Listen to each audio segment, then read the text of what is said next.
Surfeandomatrix.io presenta Loos, la causa de nuestro mundo o lo juego Matrix. Bebé prosiguió. Conseguí otro paquete de información, y cuando sobrepuse los dos, uno de ellos es sin duda alocado. Me quedé en blanco. ¿De qué paquete informativo se trata? Del que iba con el folleto de la ilusión del tiempo-espacio, sobre todos los lugares y cosas que íbamos a visitar. Todo lo relacionado con la Tierra y los humanos, cómo empezaron, ¿para qué sirve? Todas esas cosas. Me cerré, abriéndome luego con lentitud. ¿Y los dos paquetes no encajan? Aquí lo tienes, saca tu propia percepción. Bebé me entregó el paquete de información, y lo tomé con curiosidad.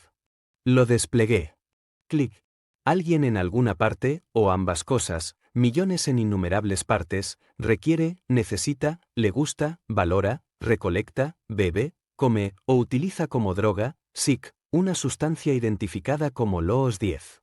Se trata de una sustancia rara en alguna parte, y aquellos que poseen LOOS lo encuentran vital para lo que sea que lo utilicen. En su estado natural se había visto que el LOOS se originaba a partir de una serie de acciones vibratorias en el ciclo de carbono-oxígeno, cuyo residuo era el LOOS en diversos grados de pureza.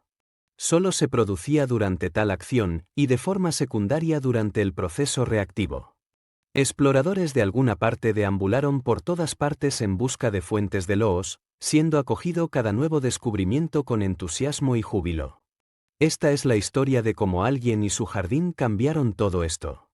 Muy lejos, en una remota zona, alguien se dispuso a trabajar en su experimento.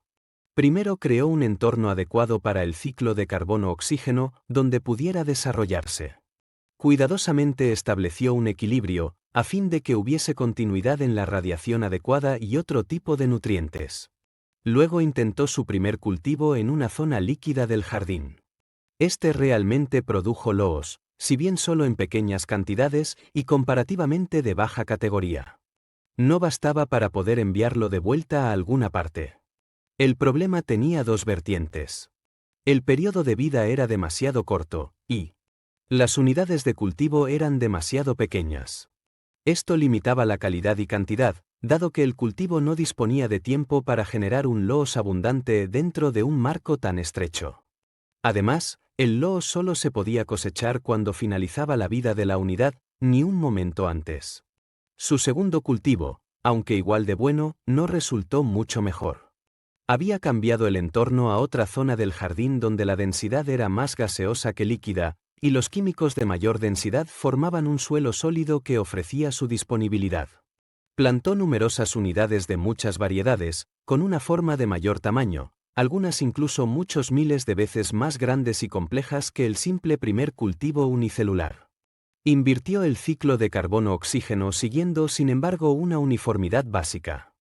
Al igual que con el primer cultivo, las unidades del segundo cultivo se reproducían replantándose a intervalos regulares y finalizando automáticamente sus periodos de vida. Para evitar la distribución desigual de los químicos y de la radiación que habían prevalecido en el primer cultivo, alguien inmovilizó al segundo cultivo. Cada unidad estaba diseñada para permanecer principalmente en su propia sección del jardín. Con esta finalidad, proveyó a cada unidad de firmes raíces que excavaban profundamente en la más densa materia química. De la base partía un tallo o tronco que ayudaba a elevar la parte superior hacia arriba para que recibiera su parte necesaria de radiación. La parte superior, amplia, delgada y en cierta manera frágil, estaba diseñada para ser un transductor de los compuestos de carbono-oxígeno hacia y desde la unidad de cultivo. Como nueva idea, se montaron sobre cada unidad pequeños y brillantes brotes radiadores de color acompañando las pequeñas partículas reproductoras, habitualmente cerca de la parte superior y centradas simétricamente. Dispuso sistemas de circulación en la cubierta gaseosa que rodeaba el cultivo, en principio para ayudar al proceso de replantación. Posteriormente descubrió que la propia turbulencia servía como medio para la cosecha del LOOS. En efecto, si la turbulencia era suficientemente fuerte abatía al cultivo finalizando su periodo de vida, con lo que se podía recolectar el LOOS. Esto era especialmente útil cuando se deseaba un suministro inmediato de LOOS en un punto concreto, en lugar de esperar la época de la cosecha. A pesar de todo esto, También este segundo cultivo resultaba más bien insatisfactorio. Si bien era cierto que se conseguía una mayor cantidad de loos sin refinar, este era de tan baja calidad que apenas valía la pena el esfuerzo. Además, el periodo de crecimiento era ahora demasiado largo, sin que resultase por ello un incremento en la calidad. Faltaba algún elemento que era esencial. Antes de intentar el tercer cultivo, alguien estuvo rondando por su jardín durante mucho tiempo, estudiándolo. Realmente era todo un desafío. Es cierto es que había obtenido un éxito parcial al lograr cultivar el loos. Sin embargo, el producto de sus esfuerzos distaba mucho de la variedad natural no cultivada. Era inevitable que diera con la solución. El tercer cultivo fue una prueba viviente de esta verdad. Debía incluirse el ciclo de carbono-oxígeno original, introduciendo de nuevo la movilidad. Ambos factores habían dado muestras muy prometedoras en la producción de loos de alto grado. Si a esto se le podía añadir el tamaño, se podían conseguir grandes avances. Con este plan en primera línea, alguien recogió diversas unidades unicelulares de muestra del primer cultivo, que todavía estaba prosperando en la parte líquida del jardín, y las modificó para que existieran y se desarrollaran en la zona gaseosa aérea. Surgía a la existencia el tercer cultivo. Primero adaptó las unidades para que se alimentasen del segundo cultivo, lo que permitió que prosperasen con este propósito. Aparecieron así los primeros ambulantes. Los ambulantes se nutrían del segundo cultivo, finalizando el periodo vital de este y produciendo loos de baja graduación. Cuando cada gran ambulante finalizaba su propio periodo vital, se producía un loos adicional. La cantidad era masiva, pero el patrón de frecuencia del residuo del loos todavía dejaba mucho que desear. El periodo de vida de los monstruosos ambulantes, de lento desplazamiento, era desproporcionado en relación a su ingesta de alimento. El proceso de crecimiento hasta su cese vital era tan largo que los ambulantes amenazaban con diezmar todo el segundo cultivo, creando un desequilibrio en el jardín que acabaría absolutamente con la producción de loos. Tanto el segundo como el tercer cultivo se enfrentaban a la extinción. A medida que iba escaseando el segundo cultivo, las necesidades energéticas de los ambulantes se agudizaban. A menudo dos ambulantes intentaban ingerir la misma unidad del segundo cultivo. Eso creó el conflicto, que dio como resultado una lucha física entre dos o más de los desgarbados ambulantes. Fue por casualidad que alguien dio con el catalizador primordial, en lo que se refiere a la producción de loos. Alguien estuvo observando esas luchas, al principio desconcertado por el problema, y luego con gran interés. A medida que las luchas seguían produciéndose, los ambulantes emanaban loos. No en cantidades ínfimas, sino en cantidades aprovechables, de buen tamaño y de mucha más pureza. Rápidamente puso a prueba la teoría. Tomó otra unidad del primer cultivo de la zona de jardín líquida, la rediseñó para el entorno gaseoso, pero con un cambio importante. El nuevo ambulante sería algo más pequeño, pero necesitaría ingerir a otros ambulantes para su nutrición. Esto solucionaría el problema de la sobrepoblación de ambulantes y al mismo tiempo crearía buenas cantidades de loos utilizable durante cada conflicto-lucha, más una cantidad adicional si la nueva clase de ambulantes terminaba con el periodo de vida del otro. Alguien podría así despachar hacia alguna parte cantidades viables de loos razonablemente puro. Así es como entró en vigor la regla del catalizador primordial. El conflicto entre las unidades del ciclo de carbono-oxígeno produce emanaciones consistentes de loos. Era así de simple. Satisfecho por haber dado con la fórmula, alguien preparó el cuarto cultivo. Sabía que los ambulantes del tercer cultivo eran demasiado grandes y, en último extremo, con una vida demasiado larga para resultar prácticos. De propagarse en exceso, todo el jardín hubiera necesitado ser expandido y agrandado. No había ni el suficiente espacio, ni el arbolado proporcional del segundo cultivo para soportar que esas únicas unidades crecieran masivamente. También, razonó una. Adecuadamente, movilidad incrementada y más rápida expandiría el factor de conflicto, dando como resultado una obtención más elevada de loos. De un solo movimiento alguien acabó con las vidas de los grandes y pesados ambulantes del tercer cultivo. Volviendo al primer cultivo de la zona líquida, los modificó dándoles multicelulares complejas de alta movilidad, y expandiéndolos en multitud de formas y tamaños cuyos requisitos de energía pasaban por la ingestión de otras unidades ambulantes modificadas del primer cultivo. El circuito completo funcionaba satisfactoriamente. La modificación del segundo cultivo estacionario en el ambiente líquido prosperaba. Ambulantes pequeños, muy activos y respirando en el líquido, se alimentaban del segundo cultivo modificado. Otros ambulantes más grandes, o desplegando mayor actividad en la obtención de energía, consumían a ambulantes más pequeños comedores de plantas. Cuando cualquier ambulante se hacía demasiado grande y lento, se convertía en presa fácil para ambulantes más pequeños que, unidos en grandes grupos, lo atacaban vorazmente. El residuo químico de estas acciones de ingestión, asentado en el fondo del medio líquido, proporcionaba nueva nutrición para los estacionarios, el segundo cultivo modificado, completando el circuito. El resultado era un flujo continuo de loos partiendo de la terminación vital de los estacionarios, pasando por los fuertes conflictos entre los ambulantes para evitar ser ingeridos, y acabando con aniquilación repentina de la vida de los ambulantes, resultado inevitable de tales conflictos. Volviendo a otra parte de su jardín, la zona gaseosa aérea con una base de composición densa, alguien aplicó las mismas técnicas, con mejoras incluso más avanzadas. Añadió muchas variedades de estacionarios, el segundo cultivo original, para proporcionar un alimento variado y suficiente a los nuevos ambulantes que iba a crear. Como en la otra zona del jardín, hizo que estos ambulantes se mantuvieran en equilibrio entre dos especies, la de los que ingerían y extraían energía de los estacionarios del segundo cultivo, y la de los que, para su mantenimiento, precisaban de la ingestión de otros ambulantes. Literalmente creó miles de tipos originales, pequeños, grandes, aunque ninguno tan grande como los ambulantes del tercer cultivo, e ingeniosamente también hizo que dependieran del conflicto. Este tomaba la forma de masa, o de velocidad difícil de alcanzar, o un revestimiento engañoso y o protector, o una radiación de color, la capacidad para percibir y detectar la acción de ondas y de partículas, y unas protuberancias de alta densidad, especiales para arrancar, agarrar y desgarrar durante el conflicto. Esto último servía claramente para añadir y prolongar los periodos de conflicto, con el resultado de un incremento en la emanación de loos.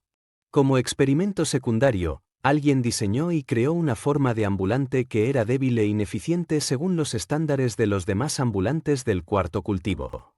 Sin embargo, este ambulante experimental tenía dos ventajas bien diferenciadas. Tenía la capacidad de ingerir y tomar energía tanto de los estacionarios como de los demás ambulantes. Tenía incorporada una mota de sustancia que alguien había sacado de sí mismo, ya que no se conocía ni estaba disponible otra fuente para tal sustancia, para que actuase como un desencadenante intenso y definitivo de versatilidad. Según la ley de atracción, alguien sabía que tal aportación iba a crear una movilidad incesante en esta especie concreta de ambulantes. Esa diminuta mota de sí mismo siempre estaría buscando satisfacer la atracción engendrada, intentando reintegrarse a la totalidad infinita. El impulso por satisfacer los requerimientos de energía mediante la ingestión no sería la única fuerza motivadora. Y lo más importante, las necesidades y obsesiones creadas por esa parte de alguien no podrían quedar saciadas por nada de lo que existía en todo el jardín. Con ello la necesidad de versatilidad siempre iba a estar presente, y el conflicto entre esa necesidad y la necesidad para recargar energía siempre sería constante. Si sobrevivía, posiblemente sería un emisor de loos de orden superior. El cuarto cultivo superó todas las expectativas de alguien. Se hizo evidente que en el jardín se estaba produciendo un flujo continuado y utilizable de loos. El equilibrio entre los sistemas vivos funcionaba perfectamente, con el factor conflicto produciendo grandes cantidades de loos, y un constante complemento elaborado por las vidas que finalizaban de todo tipo de ambulantes y estacionarios. Para manejar la producción, alguien colocó recolectores específicos que ayudasen en la recolección, y estableció canales para transmitir el loo sin procesar desde su jardín hasta alguna parte. Alguna parte ya no dependía principalmente del loos producido naturalmente como principal fuente de abastecimiento. El jardín de alguien había acabado con eso. Con el éxito del jardín y la producción de loos mediante su cultivo, otros empezaron a diseñar y construir sus jardines. Esto guardaba conformidad con la ley de la oferta y la demanda. El vacío es una condición inestable, puesto que las cantidades de loos del jardín de alguien respondían solo parcialmente a las necesidades de alguna parte. De hecho, los recolectores a cuenta de los otros entraban en el jardín de alguien para aprovecharse de las pequeñas emanaciones de loos pasadas por alto o ignoradas por los recolectores de alguien. Con su trabajo concluido, alguien regresó a alguna parte y se dedicó a otros asuntos. La producción de loos se mantenía a un nivel constante bajo la supervisión de los recolectores. Las únicas alteraciones eran ordenadas por el propio alguien. Siguiendo instrucciones de alguien, los recolectores cosechaban periódicamente segmentos del cuarto cultivo. Esto se realizaba para garantizar los adecuados químicos, radiación y otros nutrientes para las jóvenes unidades venideras. Un motivo secundario era proporcionar cantidades ocasionales extra de loos, creadas mediante esta recolección. Para recoger este tipo de cosecha, los recolectores generaban tormentas de inestabilidad y agitación, tanto en la envoltura gaseosa como en las formaciones químicas sólidas que eran la base del propio jardín. Tales convulsiones tenían por efecto la terminación del periodo de vida de multitudes del cuarto cultivo a medida que eran aplastados bajo los temblores ondulantes de la formación de base, o ahogados por la agitación de las olas de la zona líquida del jardín. Debido a su peculiar diseño, las unidades del cuarto cultivo no podían conservar su ciclo de carbono-oxígeno dentro del medio líquido. El patrón de vida del jardín podría haber seguido así por toda la eternidad si no fuera por la percepción y curiosidad de alguien, que de vez en cuando inspeccionaba las muestras de loos del jardín. La única motivación que tenía para hacerlo era que alguien mantenía un remoto interés por su proyecto. Examinando por casualidad las emanaciones de una muestra de loos, y cuando alguien estaba a punto de devolverla al depósito, se dio cuenta de que existía una diferencia. Era muy ligera, pero ahí estaba. Eso captó de inmediato su interés, y la observó de nuevo. Delicadamente entretejido con las emanaciones habituales de loos había un delgado fragmento de loos purificado y destilado. Era imposible. El loos purificado y destilado se obtenía solo después de haber procesado muchas veces el loos en estado crudo. Y el loos procedente del jardín de alguien precisaba de ese mismo tratamiento antes de poder ser utilizado. Sin embargo, ahí estaba, tan delicadamente afinado en sus sutiles radiaciones que no podía o no debía ser devuelto al mismo recinto que la sustancia sin refinar. Alguien confirmó sus pruebas y el resultado seguía siendo positivo. En su jardín se había producido un factor que le era desconocido. Rápidamente, alguien salió de alguna parte y se dirigió a su jardín. Exteriormente todo parecía igual. La base sólida de las zonas gaseosas del jardín eran una interminable alfombra de verdes reflejos procedentes del próspero segundo cultivo. El primer cultivo modificado de la zona líquida concordaba perfectamente con la ley de acción-reacción, una sección de la ley de causa y efecto. Alguien se dio cuenta de inmediato que la diferencia, el origen del loos destilado, no se encontraba ni en el primer ni en el segundo cultivo. Hizo su primer contacto momentáneo con la emanación destilada de loos en una de las unidades del cuarto cultivo, que en aquellos momentos se había adentrado en las plantaciones del segundo cultivo. El fogonazo le llegó durante una acción inusual de esta unidad, cuando estaba en lucha a muerte con otra unidad del cuarto cultivo. Por si solo eso no era lo que creaba el loos destilado, era algo nuevo. Y sondeó a más profundidad, buscando el origen. Fue entonces cuando descubrió la diferencia. La unidad del cuarto cultivo no estaba luchando por un conflicto debido a un residuo de alimento de una unidad de cuarto cultivo, ni por ninguna sabrosa hoja procedente del tronco del segundo cultivo vecino, ni para evitar ser cazado y devorado por otra unidad adversaria del cuarto cultivo.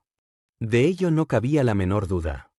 Era un conflicto para proteger y salvar de la muerte a 3 de sus propios nuevos especímenes generados, que se hallaban acurrucados bajo una gran unidad del segundo cultivo, esperando el resultado. No cabía duda alguna.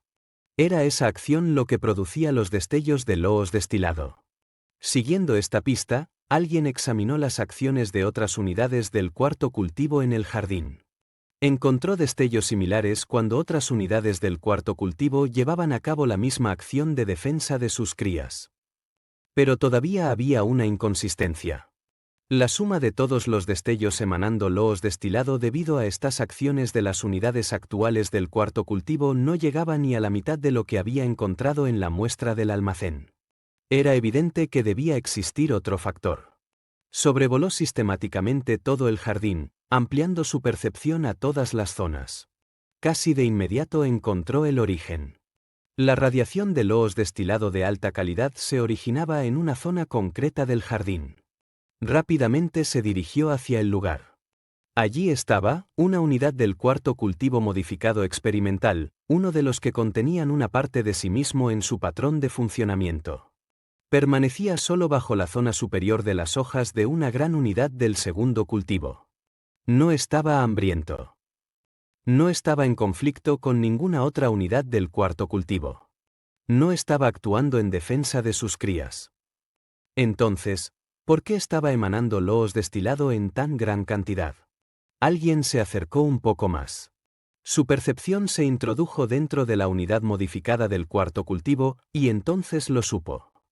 La unidad se sentía sola. Era esto lo que producía el Loos destilado.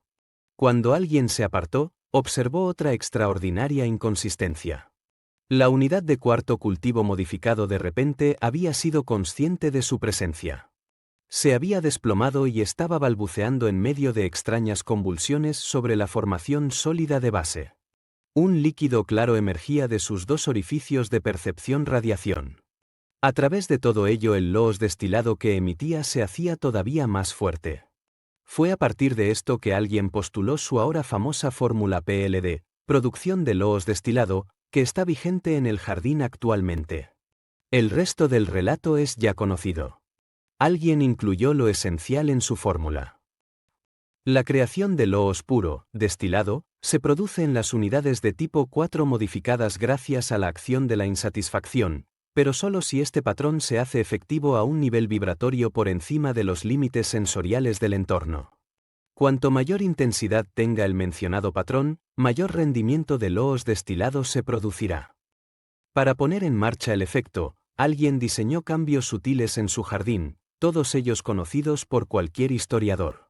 Separar todas las unidades del cultivo en mitades, para generar la soledad y que deseasen reunirse, y fomentar el predominio de la unidad de tipo 4 modificada no son más que dos de las modificaciones más notables.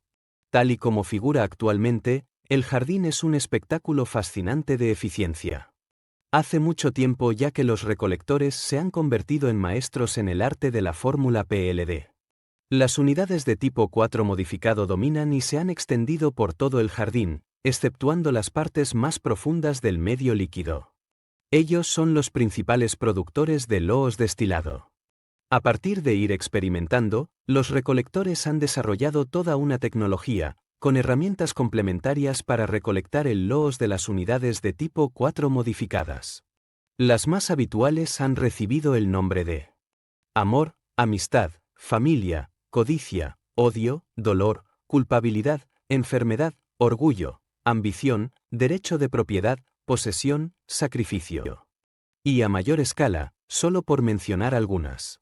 Apego por la propia provincia, nacionalismo, guerras, hambrunas, religión, máquinas, libertad, industria, comercio. ¿La producción de Loos es más elevada de lo que nunca antes había sido? Clic. Estaba totalmente cerrado en mí mismo, reflexionando, aturdido. Mi primera reacción fue: no puede ser, tiene que haber algún error, esto no puede ser el relato de la historia de la Tierra. Bebe. Tiene que haberlo confundido con algún otro puerto de escala de su programa de expedición. Sin embargo, a medida que desplegaba de nuevo el paquete de información mental y lo superponía con lo poco que yo sabía, la historia zoológica y humana de la Tierra se hacía más incómodamente exacta, si bien observada bajo una perspectiva diferente.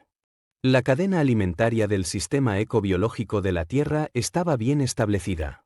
Sabiendo esto sobre la madre naturaleza, algunos de los especuladores filosóficos más acérrimos a menudo habían considerado dónde encajaba en el proceso el animal humano. El aspecto negativo era evidente: alguien se alimenta de nosotros. Antes no había sido más que eso, una especulación. Pero ahora, Bebé se abrió receptivamente y me preguntó: ¿Has conseguido captar toda la percepción informativa, Ram? Le contesté con desgana: sí, la he captado. Bueno pues, prosiguió Bebé, ¿qué tiene que ver el Loos con el aprendizaje? Me desbloqueé en parte. ¿Este paquete informativo te lo dieron antes de venir a la Tierra? Bebé se reubicó. Tal y como yo te lo he dado a ti. Estaba en el folleto de la expedición a la ilusión de tiempo-espacio, junto con otros cientos de paquetes informativos que nos dieron antes de partir. Me desbloqueé un poco más, aunque todavía sintiéndome encogido. ¿Y el folleto, de dónde procedía? ¿Por qué? Bueno. Sí, del director de la expedición. ¿Y él de dónde lo sacó? Bebé respondió sin demasiada seguridad. No tengo ningún paquete informativo acerca de eso. Él solo los volcó sobre nosotros, sonriendo, diciendo: aquí están las apasionantes e interesantes paradas que haremos durante el crucero. De este paquete informativo hice una percepción a fondo puesto que era el último lugar que íbamos a visitar, por tanto fue el último paquete de información que nos dieron. Por eso sigue siendo tan claro. Algunos de los otros paquetes informativos están borrosos porque estaban a mitad del viaje, pero el de la Tierra o de los humanos no.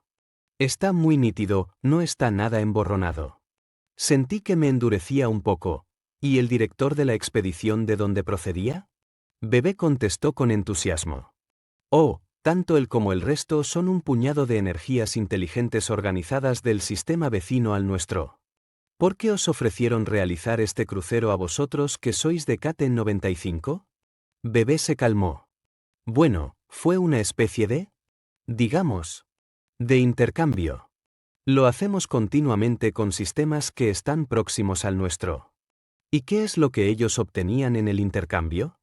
Bebé se entusiasmó de nuevo. Juegos, muchos juegos. Somos los que tenemos más juegos de cualquier sistema en las 4 direcciones de salto.